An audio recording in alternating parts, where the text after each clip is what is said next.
তুমি জানা, বাহিৰৰ সুন্দৰতাৰ প্ৰতি আকৰ্ষিত হোৱা মন নহয় মোৰ।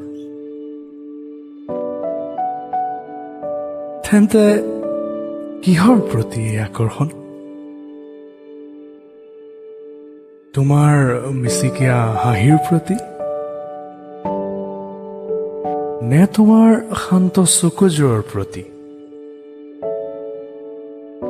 নে অগ্নিৰ দৰে পবিত্ৰ তোমাৰ মনটোৰ প্ৰতি, নে চঞ্চল হৃদয়ক এশৰী কথাৰে শান্ত কৰিব পৰা তোমাৰ সেই মৌসনা মাতটোৰ প্ৰতি, আৰু কত যে কি? নহয়, এয়া কেৱল আকৰ্ষণ নহয়, হয়তো এয়া মোৰ ভাল পোৱা। তোমাৰ প্ৰত্যেকটো বস্তুৰ প্ৰতি থকা মোৰ ভাল পোৱা। তুমিচোন সকলোতে,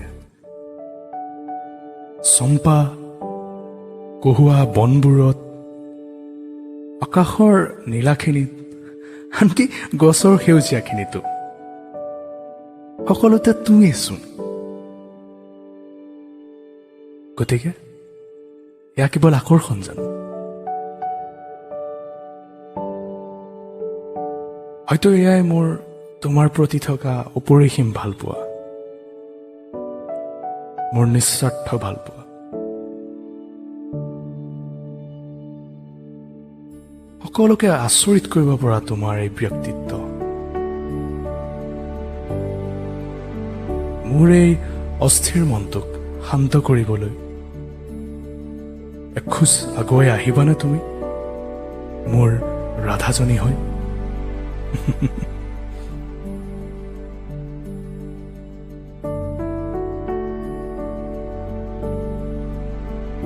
মোৰ উজাগৰি নিশাবোৰত তোমাৰ অনুভূতিবোৰ মোৰ মনত লৈ মই গুণগুণাও। তুমাতে হেৰাও মই ধাৰাসাৰ, তোমাকে বিচাৰো প্ৰতিবাৰ, ভাল পাব খোজো, ভাল পাব খোজো আকৌ এবাৰ।